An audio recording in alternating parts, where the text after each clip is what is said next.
Juste pour dire que le timing était excellent. J'espère que les intervenants qui vont suivre seront aussi concis pour nous permettre d'attaquer les autres ateliers aussi. Merci. Je pense que le message est reçu. Alors, Monsieur Bouchta, Aïchen, directeur des pêches maritimes, département des pêches maritimes, en ligne avec nous. Si Bouchta? Non? Merci, bonjour tout le monde. Est-ce que vous m'entendez? On vous entend, on vous entend. Est-ce que vous avez une présentation à partager? Merci. Non, j'ai seulement une intervention. Donc, je remercie tout d'abord la FINIP et le CIPO pour l'invitation ainsi que l'organisation de cette conférence, dont la thématique revêt une importance capitale pour ce secteur. Comme vous le savez, la viabilité de l'industrie halieutique repose sur une gestion durable des ressources halieutiques qui doit éviter à tout prix tout symptôme de surexploitation. Permettez-moi tout d'abord de vous donner quelques chiffres, quelques indicateurs de ce secteur halieutique au niveau national. Donc, la production halieutique au niveau enregistrée au titre de l'année 2021 est de l'ordre de 1,4 million de tonnes pour une valeur de 15 milliards de dirhams. Cela correspond à une hausse en volume de 3% et en valeur de 35% par rapport à l'année 2020. Ce secteur aussi, les produits halieutiques ont enregistré un tonnage de 778 000 tonnes exportées pour une valeur de 24,2 milliards de dirhams, donc qui est aussi enregistré dans un cadre d'augmentation, donc une augmentation en valeur de 15% malgré une faible baisse de 4%. Donc ce secteur aussi, c'est un pourvoyeur d'emplois très important, donc il emploie plus de 307 000 emplois directs. Le secteur de l'industrie contribue de 109 440 emplois directs. Donc, ce secteur aussi participe à la sécurité alimentaire et à la génération de revenus. Le Royaume du Maroc est considéré, comme vous le savez, comme le 13e producteur national de poissons selon le rapport de l'AFAO de 2018. Donc, concernant les mesures prises par le département des pêches maritimes pour assurer la durabilité de ce secteur et qui ont donné satisfaction. Donc, on note la mise en place de plus de 20 plans d'aménagement qui concernent les grands pélagiques, les petits pélagiques, les espèces halieutiques, les espèces démersales et les ressources halieutiques qui sont très importants. Nous avons aussi réalisé des projets structurants pour accompagner l'aménagement des pêcheries. C'est notamment le renforcement du contrôle des activités de pêche par l'instauration d'une traçabilité des produits de la pêche, du contrôle en mer par BMS. Il y a aussi des programmes qui ont concerné donc, des engins spécifiques tels que l'élimination des filets maillons dérivants. Donc, il y a aussi l'instauration des récifs artificiels. Il y a aussi la restructuration de la pêche artisanale. On note aussi la création des aires marines protégées à des fins de pêche. Donc ce sont des mesures qui ont contribué à assurer la durabilité des pêches maritimes, qui ont été réalisées durant la période 2010-2020. Donc, pour les mesures prévues pour la prochaine décennie, donc on note essentiellement donc, la gestion spatiale des pêcheries avec fixation de l'effort de pêche par unité aménagée. Donc, on a déjà commencé par les petits pélagiques. Donc c'est l'idée essentielle, c'est donc passer au zoning, donc limiter l'effort de pêche par unité d'aménagement. Aussi, donc on a programmé comme objectif l'extension de la superficie des aires marines protégées, donc qui est selon le nouveau décret de la loi sur les aires marines protégées. On s'est fixé un objectif de 10% de la surface marine nationale. Donc, on a commencé déjà par le classement de 3 parcs nationaux, donc le parc de la Hoceima, Susmassa et Khlifis. On a aussi donc classement des aires marines protégées déjà existants, à savoir Massa, Al-Bourhan et Mogador. Et on a entamé aussi la création d'une aire marine protégée au niveau de Boujdor.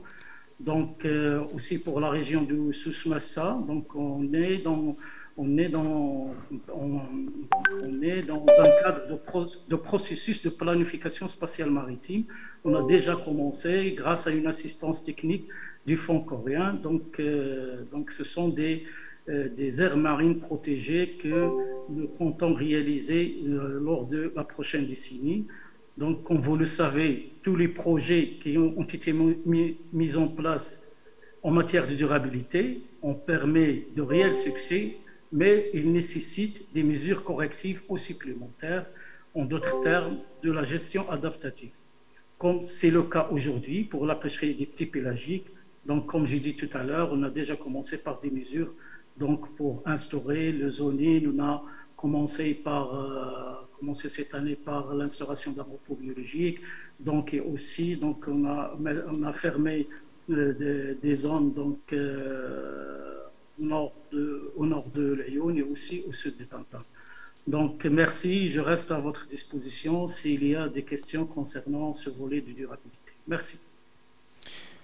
Merci beaucoup pour ces explications.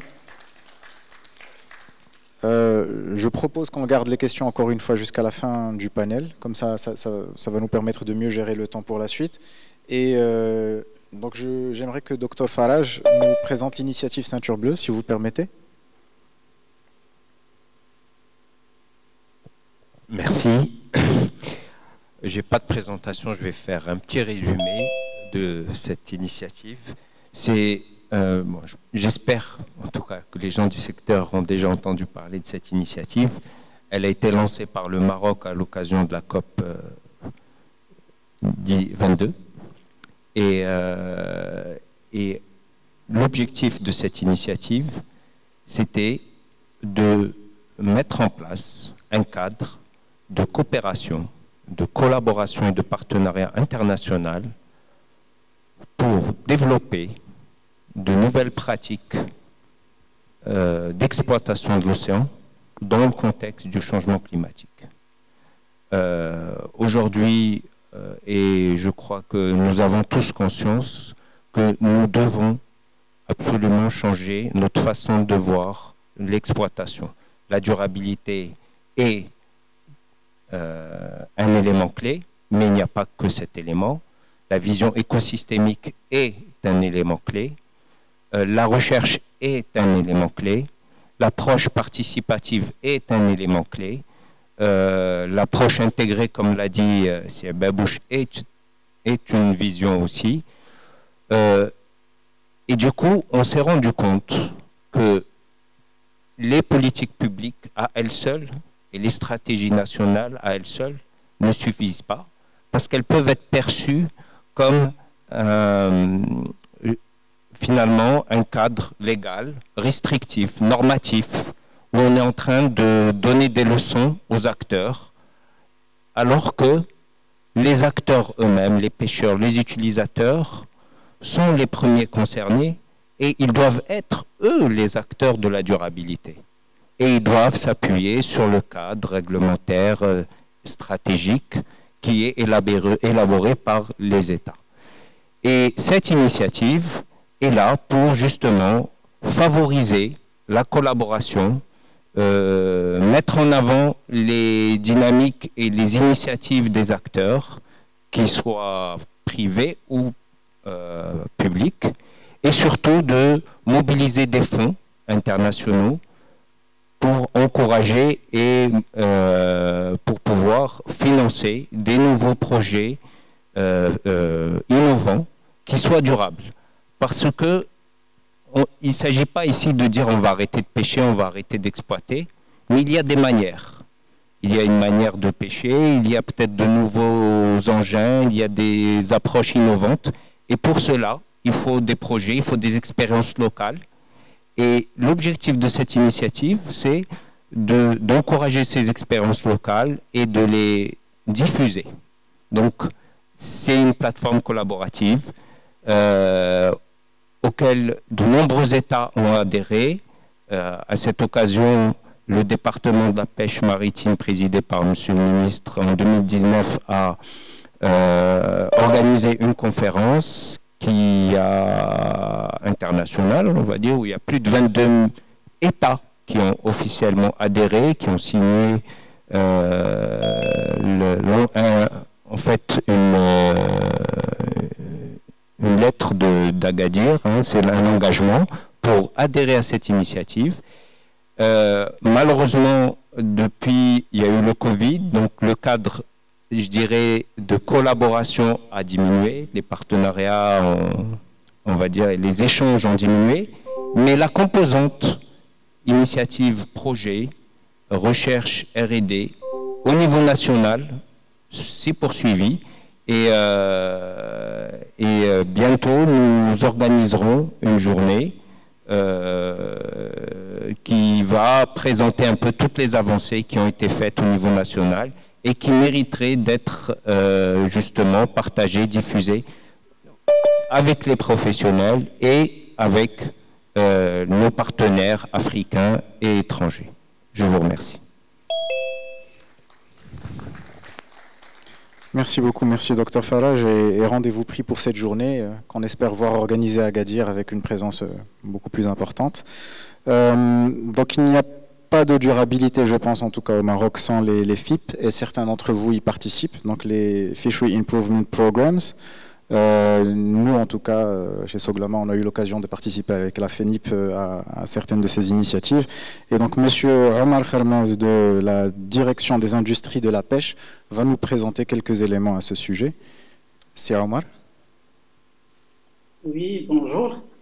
Bonjour. Merci, Monsieur le Président. Merci à la FENIP, au CIPO pour l'invitation. Je salue notre professeur Ali Avé Selhsnagagouch et je salue l'honorable assistance.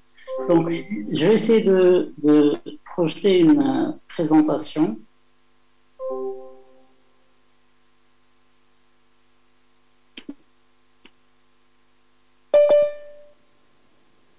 On peut autoriser? J'essaie de voir. Vous devriez avoir un bouton en bas, partager l'écran. 30 secondes.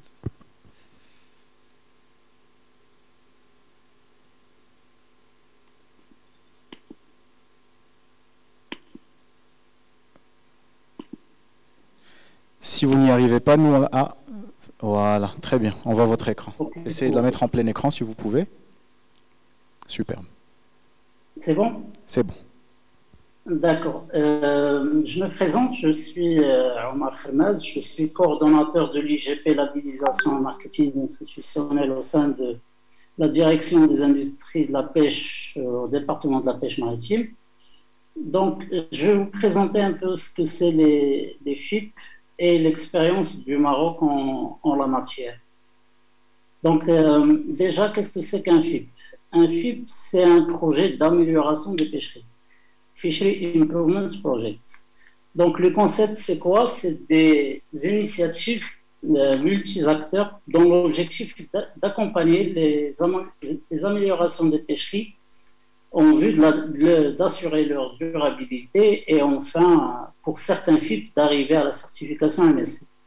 Donc, les projets utilisent le pouvoir du secteur privé, c'est-à-dire que c'est le marché qui essaye d'impacter l'aménagement de la pêcherie pour aller vers plus de durabilité. Donc, au niveau des FIP, le tour de table est composé de producteurs et d'acheteurs et de clients qui travaillent ensemble pour impacter la gestion de la pêcherie. Donc, au niveau mondial, on voit sur cette carte un peu les différents FIP qui sont engagés actuellement. Et sur le graphique, on voit un peu l'évolution des FIP au niveau mondial depuis 2006 à 2019 et aujourd'hui, on est à plus de 150 FIP au niveau mondial.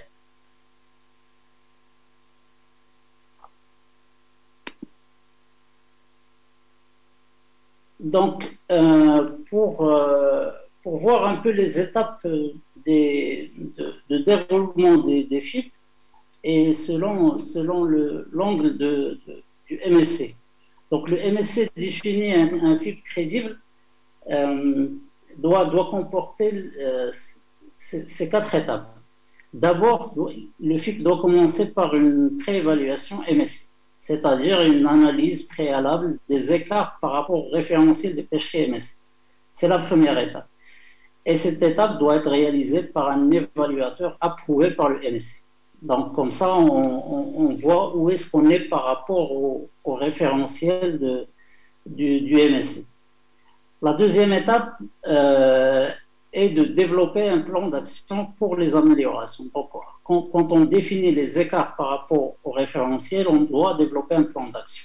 Et on est suivi par rapport à notre plan d'action qu'il faudra mettre en œuvre et suivre avec un progrès. C'est la troisième étape. Donc, le suivi des activités définies et puis les progrès doivent être rendus publics chaque année, comme le cas du Maroc, on va y arriver.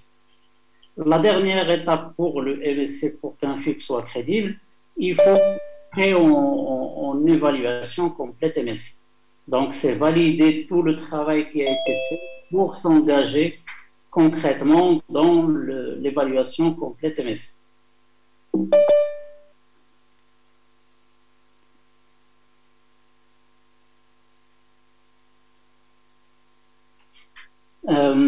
Tout le travail qui pour plusieurs FIP et pour le cas du Maroc, tout le travail qui est fait au niveau des FIP est partagé sur la plateforme Fishery Progress. C'est une plateforme très importante pour les FIP qui a été lancée en 2016 et qui représente vraiment un guichet unique d'information sur l'avancement de tous les FIP au niveau mondial.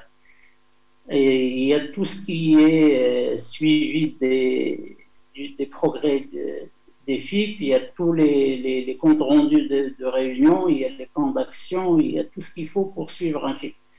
Donc, c'est une plateforme importante que les clients connaissent. Les clients qui cherchent des informations par rapport à une pêcherie donnée, ils connaissent très bien cette plateforme au niveau mondial.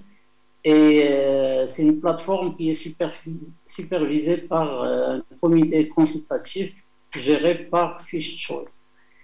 Donc, pour le cas du Maroc, on a 2 profils sur cette plateforme. On a le profil du FIP Sardine et on a le profil du FIP Anchois, qui sont publics. Donc, sur cette plateforme, on a un FIP Directory où on voit un peu tous les FIP au niveau mondial et il y a un formulaire de recherche où on peut entrer par le nom du FIP ou par le pays ou par l'espèce et on a le statut de chaque FIP. On a aussi la notation des FIP parce que les FIP sont supervisés et notés chaque année par rapport à leur évolution et à leur respect des plans d'action, des engagements. Donc, pour le cas du Maroc, on a toujours été bien noté, on a toujours été noté des FIP A, qui est le meilleur classement des FIP au niveau de Fishery Progress. Ce qui est important aussi à connaître, c'est l'ONG SFP qui nous a beaucoup soutenu pour le FIP Sardine. C'est une organisation non gouvernementale mondiale dont le siège est basé aux États-Unis et qui œuvre pour catalyser les chaînes mondiales d'approvisionnement des produits de la mer pour tout ce qui est protection des ressources halieutiques et amélioration de l'information pour les consommateurs. Donc SFP a 2 programmes, un programme spécifique à la pêche et un programme spécifique à l'aquaculture. Donc, d'après notre expérience des 2 FIP, c'est vraiment d'après notre propre expérience, c'est pas le MSC ou une déclaration de SFP. C'est une conclusion de notre équipe ici au Maroc. Donc, les clés de succès d'un FIP, c'est d'abord sa crédibilité, il faut qu'il soit crédible. Les données scientifiques, il faut qu'ils soient robustes. Il faut fournir des données scientifiques vraiment crédibles et robustes. Il faut que la démarche reste volontaire. Donc, l'appartenance à un FIP, la participation à un FIP est volontaire. Il n'y a pas de contrainte de participer ou de quitter un FIP. Ça, c'est important aussi. La transparence. Donc, tout ce qu'on fait au niveau des FIP est partagé et l'information est publique. Donc, si vous allez sur la plateforme Ficherie Progress, vous allez voir que toute l'information est transparente et est rendue publique. Tout ce qu'on fait au sein du FIP est partagé au public. Et cet élément de transparence, il est très, très important pour la réussite d'un FIP. Il y a aussi un élément important qui est l'indépendance. L'indépendance, surtout de l'évaluateur qui travaille avec nous. Donc, les consultants qui sont chargés de faire des audits et des évaluations doivent être indépendants des membres du FIP et des clients et doivent avoir vraiment une indépendance scientifique pour avoir la crédibilité qu'il faut. Et puis, le dernier point, c'est de réaliser des progrès. Les FIP, en moyenne, durent 3 à 5 ans. Et pendant cette période, il faut réaliser des progrès pour donner aux membres du FIP et au public des gages de réussite, de progrès. Ça ne rime à rien de se réunir et de travailler alors qu'il n'y a pas de progrès.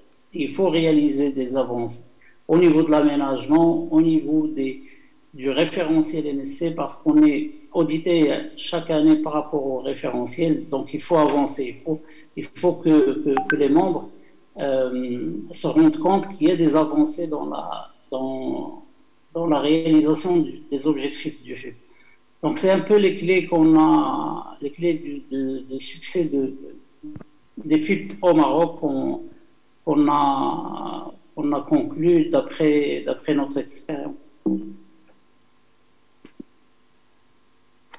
Le deuxième point dont je voulais parler, c'est les FIP, l'expérience du Maroc par rapport aux FIP. Donc, il y a 2 programmes FIP au Maroc. Il y a le premier qui concerne la sardine, qui a été lancé en 2014 et qui est actuellement complété. Donc, si vous allez sur la plateforme Ficherie Progress, et il faut vraiment cocher la case complétée, parce qu'il y a les FIP actifs et il y a les FIP complétés. Donc, vous n'allez pas trouver le profil de la sardine dans les FIP actifs, il faut aller chercher dans les FIP complétés. Donc, l'espèce qui est concernée par ce FIP, c'est la sardine Apis chardus. Les stocks, c'est l'unité d'aménagement centre et l'unité d'aménagement sud. Les engins, c'est 2 engins, la Sainte coulissante et le chalut pélagique. La flotte, c'est les navires de la pêche côtière et les navires RSW. Donc, c'est un FIP qui a été démarré en 2014. Donc, si vous voyez la fiche à droite, on a été à 46% de conformité par rapport au référentiel MSC. Et à la fin du FIP, on est arrivé à 93% de conformité par rapport au référentiel. Donc, c'est un peu notre fierté en tant qu'équipe du comité de pilotage marocain du FIP. C'est vraiment d'arriver à ce niveau de conformité en pratiquement 5 ans. Donc, c'est un FIP qui est terminé aujourd'hui. Et on entame une nouvelle étape qui consiste à engager dans l'évaluation complète du MSC. Le deuxième FIP concerne l'anchois, il a été lancé en 2019. C'est un FIP actuellement actif. Il concerne l'espèce Angrolisson crassicolus, 2 stocks, l'unité d'aménagement nord et l'unité d'aménagement centre. L'engin, c'est la Seine coulissante et la flotte, c'est la flotte de la pêche côtière. Donc, on a démarré en 2019, on était à 82% de conformité par rapport au référentiel MSC. On est aujourd'hui à 89% et on est classé A. Donc, c'est un FIP qui est en cours et on est en train de travailler sur ce volet-là. Pour ce qui est de la sardine, on est vraiment vers le chemin d'évaluation complète aujourd'hui pour la pêcherie de la sardine. Déjà, il y a un engagement au plus haut niveau du département de la pêche maritime et du comité de pilotage qui englobe la recherche à travers l'INRAGE, l'aménagement des pêcheries à travers la direction des pêches maritimes, la commercialisation à travers l'ONP et la valorisation à travers la DIP.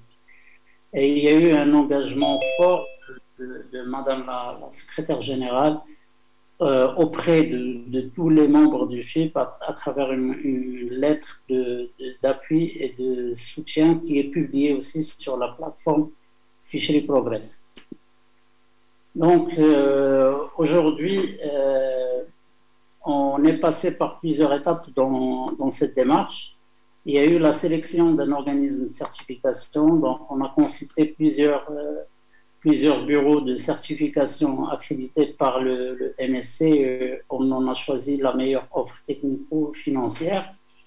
On a aussi signé un contrat tripartite entre le département de la pêche maritime, l'UNICOP et l'organisme de certification pour la réalisation de cette évaluation complète.